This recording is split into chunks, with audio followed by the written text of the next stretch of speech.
नमस्कार, बहुत स्वागत है आप सभी का। आप देख रहे हैं टोटल न्यूज, आपके साथ मैं हूं पंकज रौतेला। हरियाणा में विधानसभा चुनाव की सरगर्मियां हैं। बीजेपी और कांग्रेस दोनों ही सियासी तैयारियों में जुटे हुए हैं। इस बीच टिकट चाहने वालों में जबरदस्त मारामारी देखने को मिल रही है, उत्साह देखने को मिल रहा है। लेकिन आखिर कौन होगा उम्मीदवार जो जनता का भरोसा जीत पाएगा? जनता किस पर विश्वास करे? ईमानदारी के साथ बिना किसी भेदभाव के जनता की सेवा और क्षेत्र का विकास करा पाए, ऐसा उम्मीदवार जनता चाहती है। इसी को लेकर हमारे खास प्रोग्राम टिकट की टक्कर में हम आपको बताते हैं कि जनता का मूड आखिर क्या है, जनता कैसा उम्मीदवार चाहती है। हमारी टीम लोगों की नब्ज को टटोलने की कोशिश कर रही है, टिकट को लेकर अलग अलग क्षेत्रों में पहुंच रही है, समीकरण क्या है ये जानने की कोशिश कर रही है, पार्टियां किस आधार पर टिकट का बंटवारा करेंगी, उनकी रणनीति क्या है ये जानने की कोशिश। यही जानने के लिए हमारी टीम पहुंची नालौन विधानसभा क्षेत्र और हर वर्ग के लोगों से उनका ओपिनियन जाना। आज चर्चा नालौन विधानसभा सीट की।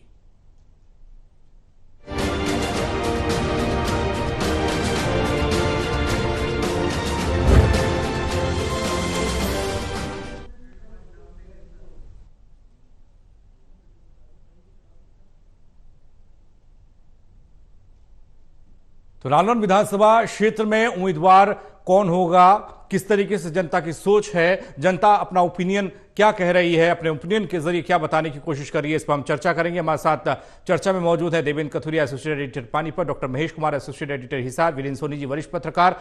आप तीनों का स्वागत है। चर्चा करें उससे पहले सीट के समीकरण को समझते हैं एक रिपोर्ट के जरिए।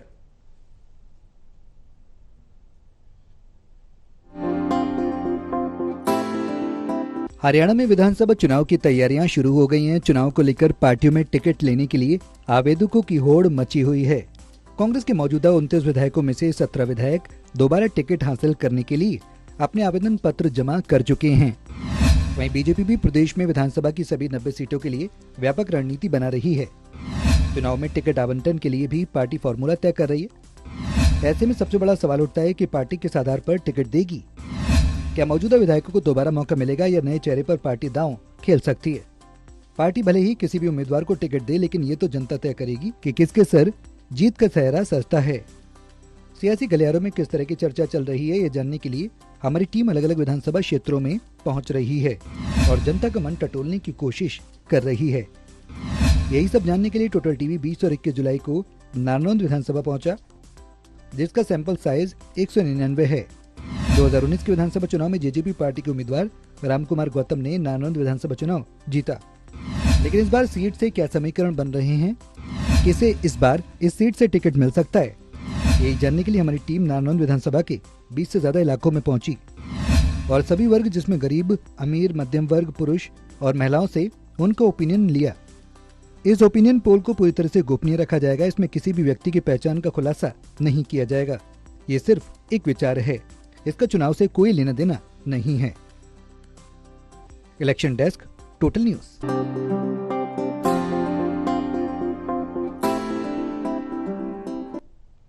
नालौन विधानसभा की बात करेंगे। हिसार में पड़ने वाली ये सीट काफी हॉट सीट मानी जाती है, हाई प्रोफाइल सीट मानी जाती है। यहाँ सियासी जंग भी काफी दिलचस्प होती है। मैं इस चर्चा की शुरुआत आपसे कर रहे हैं। छोटे शब्दों में किस तरीके से इस समीकरण को समझे, इस सीट के समीकरण को समझें?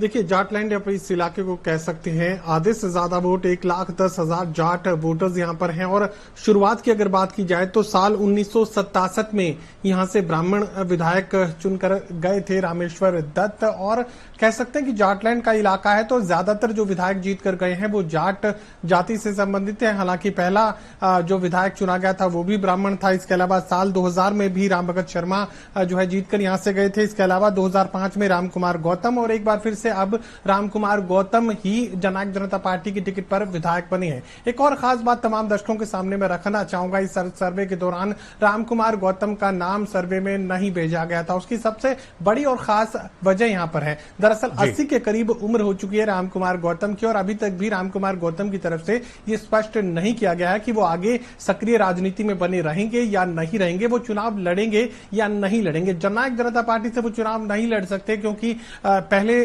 शुरुआत से ही जो है उनके समीकरण खराब हो चुके थे। दुष्यंत चौटाला से उनके इक्वेशंस पूरी तरह बिगड़ चुके थे, तो पूरा जो कार्यकाल है वो इसी नाराजगी में निकल गया। तो ऐसे में जननायक जनता पार्टी दोबारा उन्हें ना तो चुनावी मैदान में उतारेगी और ना ही जेजेपी की टिकट पर वो चुनाव लड़ सकते थे। वो भारतीय जनता पार्टी में जाएंगे, वो कांग्रेस पार्टी में जाएंगे, वो आगे राजनीति करेंगे या नहीं करेंगे, इसको लेकर किसी भी तरह की जो स्थिति है वो स्पष्ट नहीं की गई थी। रामकुमार गौतम की तरफ से लगातार हमने कोशिश की कि वो ये साबित करें कि वो आगे राजनीति करना चाहते हैं, नहीं करना चाहते, लेकिन चूंकि उम्र इतनी हो चुकी है तो ऐसे में हमने ये मुनासिब नहीं समझा कि उनका नाम किसी दल के साथ लिखा जाए। यानी जेजेपी में हो नहीं सकता, कांग्रेस में लिख नहीं सकते, बीजेपी में लिख नहीं सकते, निर्दलीय कह नहीं सकते। तो ऐसे में यही सबसे बड़ी वजह थी कि इस सर्वे के दौरान उनका जो नाम है वो किसी भी राजनीतिक दल में शामिल नहीं किया गया। इसी वजह से मौजूदा जो जेजेपी विधायक रामकुमार गौतम वो इस आपके पास आ रहे हैं। नारनौल विधानसभा सीट को लेकर जनता की राय की बात करें उससे पहले समीकरण आपके जरिए बीजेपी और कांग्रेस दोनों ताल ठोक रही हैं। देखिए, एक बात बड़ी स्पष्ट है कि ये जो सीट मानी जाती है ये कांग्रेस विरोधी मानी जाती है, मतलब कांग्रेस को यहां ज्यादा सफलता नहीं मिली है।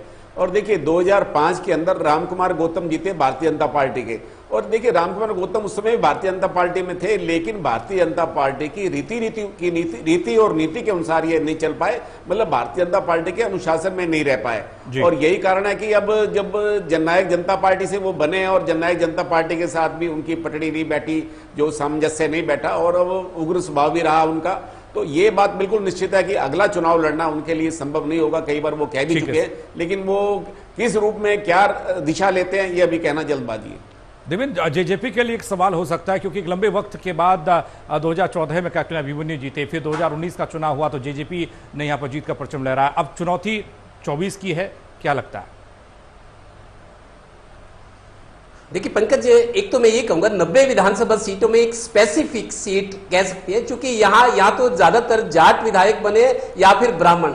हरियाणा में जाट और ब्राह्मण दोनों की धमक नजर आती है, दोनों अपने को खास वर्ग का मानते हैं जी। दूसरी बात, 2005 में जब भूपेंद्र हुड्डा मुख्यमंत्री बने, कांग्रेस की सरकार बनी थी, उस वक्त ये बीजेपी की तरफ से विधायक बने थे रामकुमार गौतम।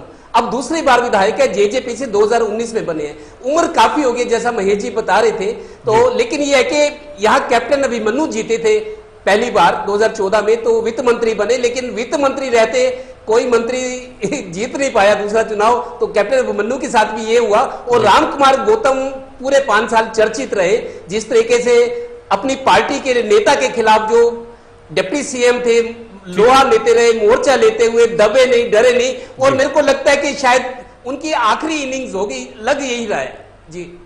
बात जनता के मूड की करें, जनता किसे प्रत्याशी चाहती है? सबसे पहले बीजेपी के वो तमाम उम्मीदवार जो जनता के सामने होने चाहिए, जनता चाहती है, कार्यकर्ता चाहते हैं। कैप्टन अभिमन्यु को 40.13% लोग चाहते हैं कि बीजेपी उन्हें टिकट दे और उन्हीं को टक्कर देते। हेमंत शर्मा मसूदपुर भी दिखाई दे रहे हैं। 32.67% लोग चाहते हैं कि हेमंत शर्मा मसूदपुर को बीजेपी टिकट दे, उम्मीदवार बनाए, जनता उनका सपोर्ट करे।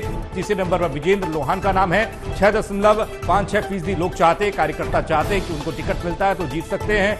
और बीजेपी के साथ जो लोग हैं वो लोग हैं 20.64%, यानी कि कोई भी उम्मीदवार हो वो वोट बीजेपी को करेंगे। इसमें कैप्टन अभिमन्यु हो सकते हैं, हेमंत शर्मा हो सकते हैं। तो सबसे ऊपर कैप्टन अभिमन्यु का नाम। 2014 में जीते थे, 19 में हार गए, लेकिन उनकी सियासत क्या कहती है, क्योंकि वित्त मंत्री रहे उसके बावजूद हारे हैं, वो दिखा रहे रिपोर्ट के जरिए।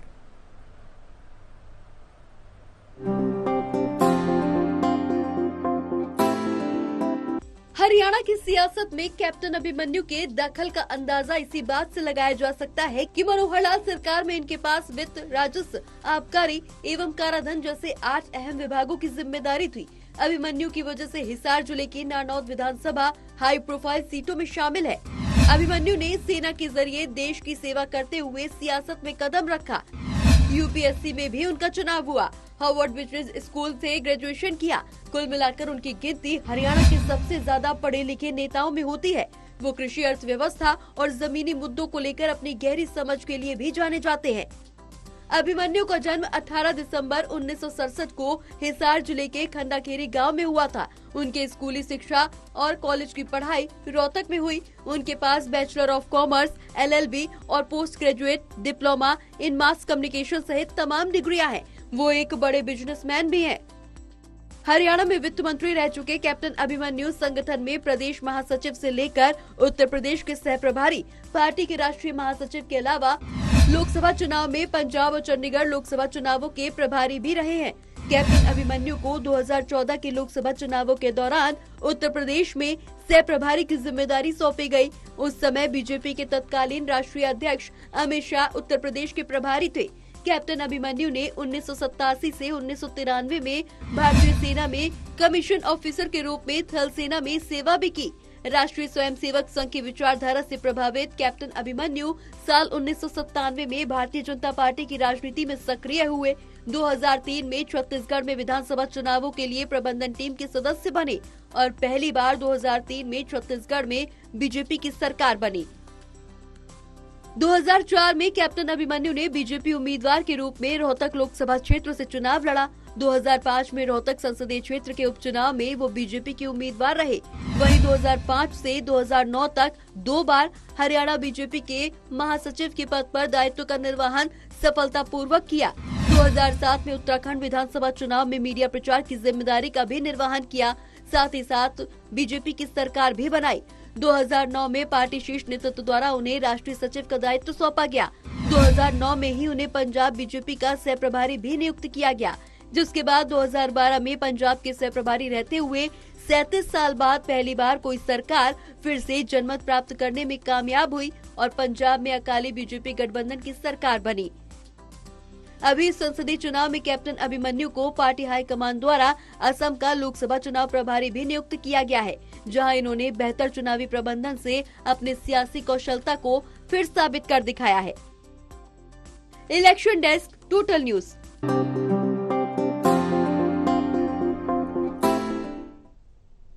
तो कैप्टन अभिमन्यु, जनता की राय में जनता चाहती है कि उन्हें टिकट दिया जाए, लेकिन दूसरा नेता भी बीजेपी में है जिसके साथ जनता खड़ी दिखाई दे रही है। उसका नाम है हेमंत शर्मा मसूदपुर, जिसके साथ 32.67% लोग खड़े हैं। उनकी सियासत क्या कहती है वो भी देख लीजिए।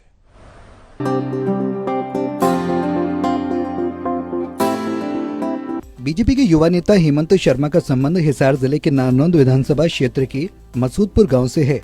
साधारण किसान परिवार में जन्मे हेमंत शर्मा ने फरीदाबाद के YMCA से मैकेनिकल इंजीनियरिंग में बीटेक और UIET कुरुक्षेत्र से मैकेनिकल इंजीनियरिंग में ही MTech किया।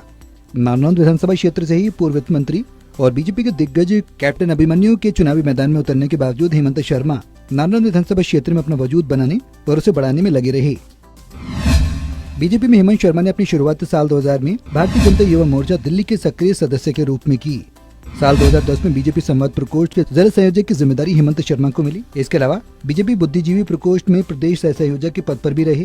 साल 2016 में बीजेपी के IT सेल में प्रदेश कार्यकारिणी सदस्य होने के नाते हिसार, सिरसा, फतेहाबाद और जींद के प्रभारी का दायित्व हेमंत मसूदपुर ने बखूबी निभाया।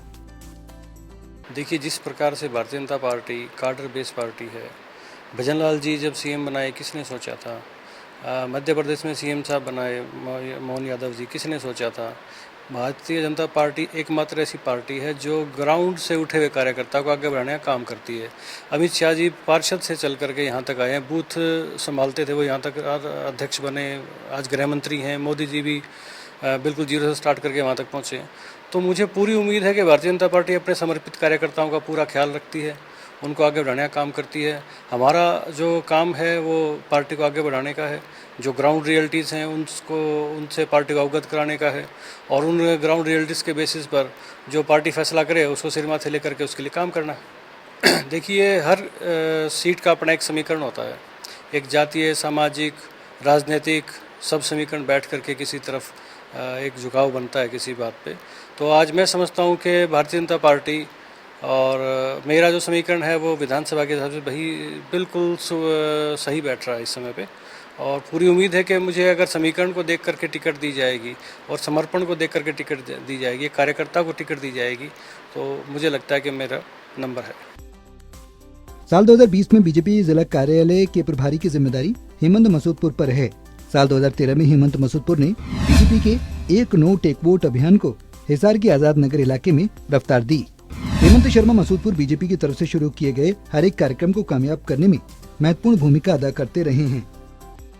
राजनीति में एक का बहुत बड़े नाम से इतर नारनौंद विधानसभा क्षेत्र में हेमंत मसूदपुर एक युवा नेता के रूप में अपने वजूद और पहचान को बनाने में लगे हैं और जनता इस युवा नेता को खूब पसंद भी कर रही है। Election desk, total news. तो दो नाम बीजेपी की तरफ से जनता के सुझाव हैं, जिसमें कैप्टन अभिमन्यु का नाम है, काफी अनुभवी उन्हें कहा जा सकता है। दूसरा नाम हेमंत शर्मा का है, उन्हें युवा के तौर पर देखा जा सकता है। हमेश आपके पास आ रहे हैं, इन दोनों नामों को जनता चाहती है कि उम्मीदवार बनाए तो बीजेपी को जीत मिल सकती है।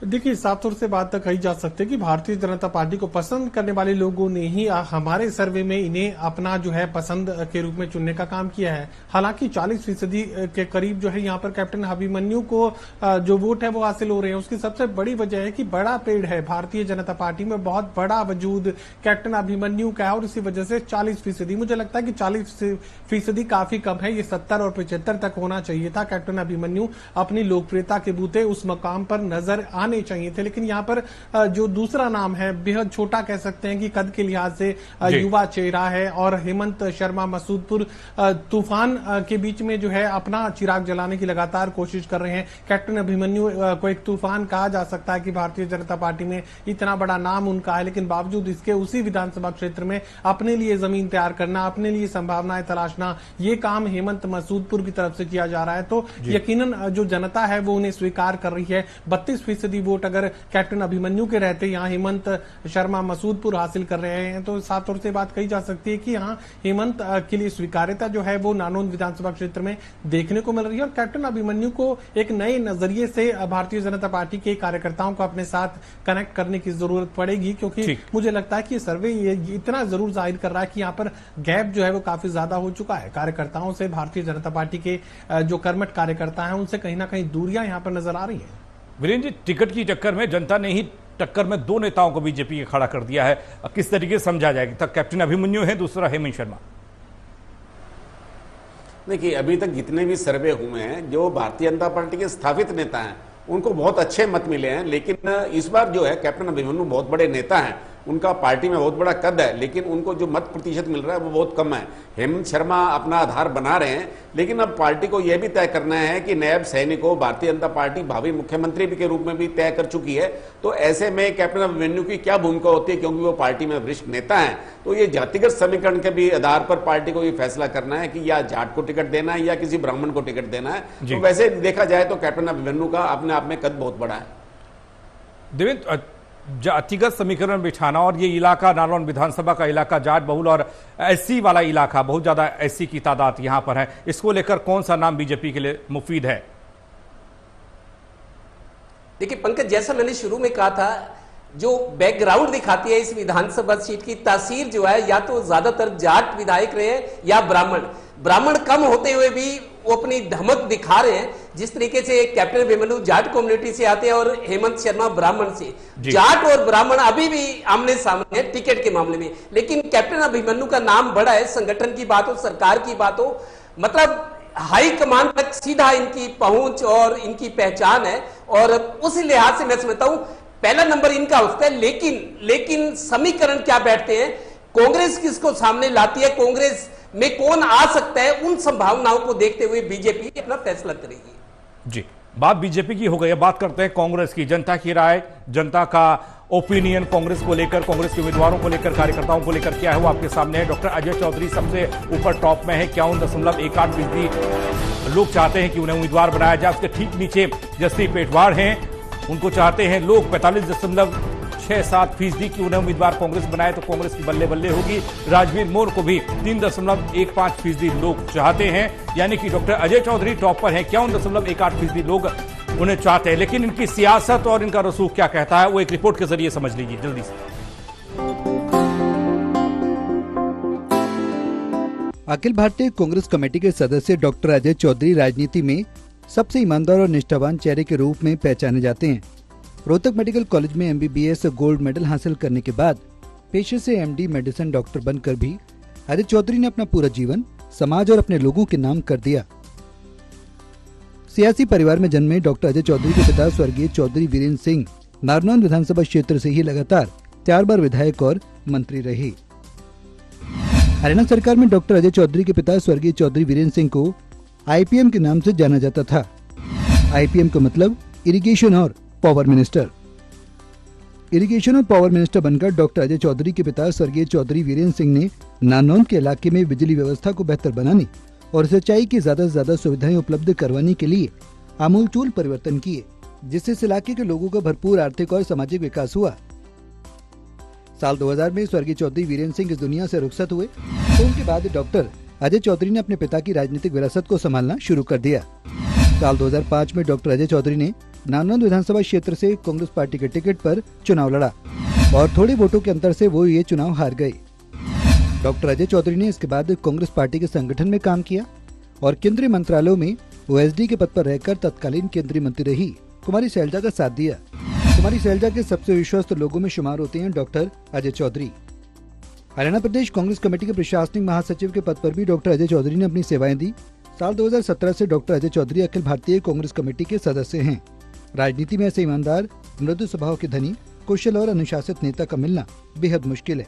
डॉक्टर अजय चौधरी अब विधानसभा में कांग्रेस पार्टी के टिकट पर नानौंद विधानसभा क्षेत्र से ही हरियाणा विधानसभा तक पहुंचने की तैयारी में हैं।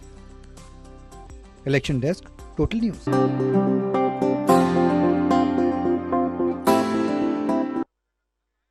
डॉक्टर अजय चौधरी कांग्रेस के कद्दावर नेता और राजनीति में सबसे ईमानदार और निष्ठावान कहा जाता है और जनता चाहती है कि कांग्रेस उन्हें टिकट दे तो बेहतर स्थिति में कांग्रेस होगी। महेश, आपके जरिए, हालांकि उससे ज्यादा दूर जस्सी पेटवार भी नहीं है, उनको भी काफी लोग पसंद कर रहे हैं।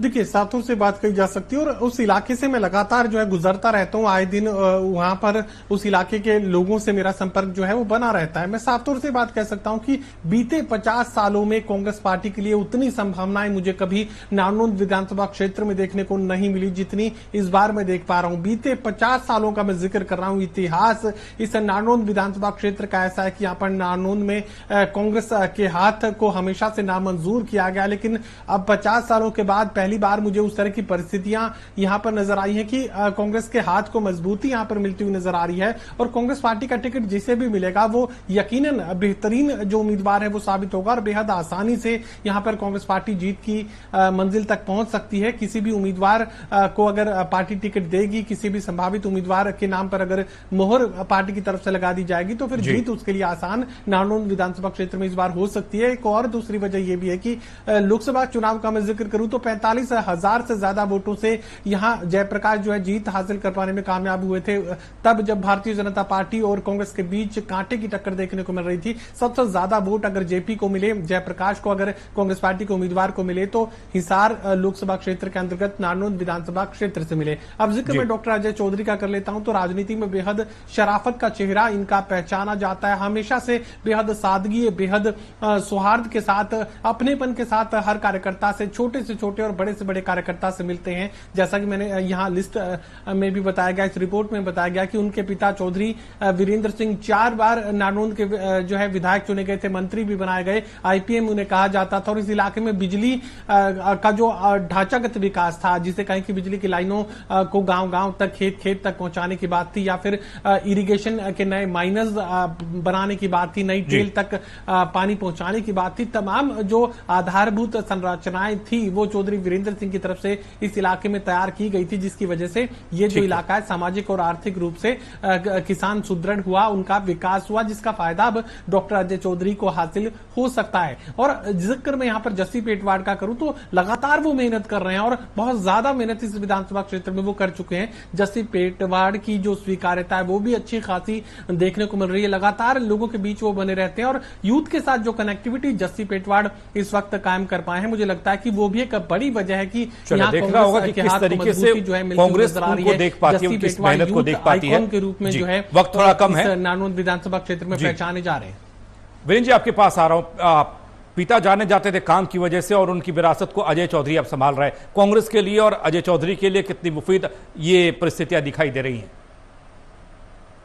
देखिए, कांग्रेस के लिए अच्छा अवसर है। ये किसान आंदोलन का यहाँ पर व्यापक प्रभाव है। देखिए, भारतीय जनता पार्टी यहाँ सबसे ज्यादा कमजोर स्थिति में इसलिए आकी जाती है क्योंकि अभी जो लोकसभा चुनाव हुआ तो जयप्रकाश को हिसार जिले में सबसे ज्यादा लीड जो है वो इसी निर्वाचन क्षेत्र से मिली, नारनौल से मिली। तो ये देखिए, हालांकि कैप्टन अभिमन्यु भी सक्रिय थे, इसके बावजूद भी जेपी को लीड मिलना, सबसे ज्यादा लीड मिलना हिसार से, तो हिसार का ये निर्वाचन क्षेत्र है नारनौल, तो उसमें सबसे ज्यादा लीड जो थी जयप्रकाश की थी। और इस पर चाहे कोई भी कांग्रेस का कैंडिडेट हो, कांग्रेस के लिए संभावनाएं अच्छी है, चाहे उसमें अजय चौधरी हो, चाहे जसजीत पेटवाड़ हो, तो कांग्रेस के लिए अच्छी संभावना है। तो भारतीय जनता पार्टी को किसान आंदोलन के कारण यहां बहुत ज्यादा नुकसान हुआ है। जी देवेंद्र, विरासत को संजोने वाले बहुत से नेता हैं हरियाणा में और उनमें से अजय चौधरी का नाम भी आता है। कितनी संभावनाएं देख रहे हैं, जनता उनके साथ है जरूर खड़ी? देखिए, डॉक्टर अजय चौधरी की पारिवारिक पृष्ठभूमि राजनीतिक है, दूसरा संवेदनशील व्यक्ति है जैसा उनके बारे में बताया गया है। जहां तक जस्सी पेटवाड़ की बात है, जस्सी पेटवाड़ के एक समर्थक ने ये जरूर बात कही है, जो खुलासा हुआ है कि अगर जस्सी पेटवाड़ को कांग्रेस की टिकट नहीं मिलती तो वो निर्दलीय भी चुनाव लड़ सकते हैं। तो कांग्रेस को डराने वाली एक बात उन्होंने कही है। ये अलग बात है कि फैसला बाद में क्या करते हैं, लेकिन उन्होंने एक फुलझड़ी छोड़ दी है कि जस्सी पेटवाड़ को कांग्रेस टिकट नहीं देती, कंसीडर नहीं करती, तो निर्दलीय मैदान में आ सकते हैं, जिसका कांग्रेस को नुकसान होगा। चलिए, बहुत शुक्रिया आप तीनों का हमारे साथ जुड़ने के लिए। तो आज चर्चा जनता की राय नारनौल विधानसभा सीट पर, जहां पर जनता ने बताया कि वो किस तरह का उम्मीदवार चाहती है। छोटा सा ब्रेक, जल्द वापस आ रहे हैं।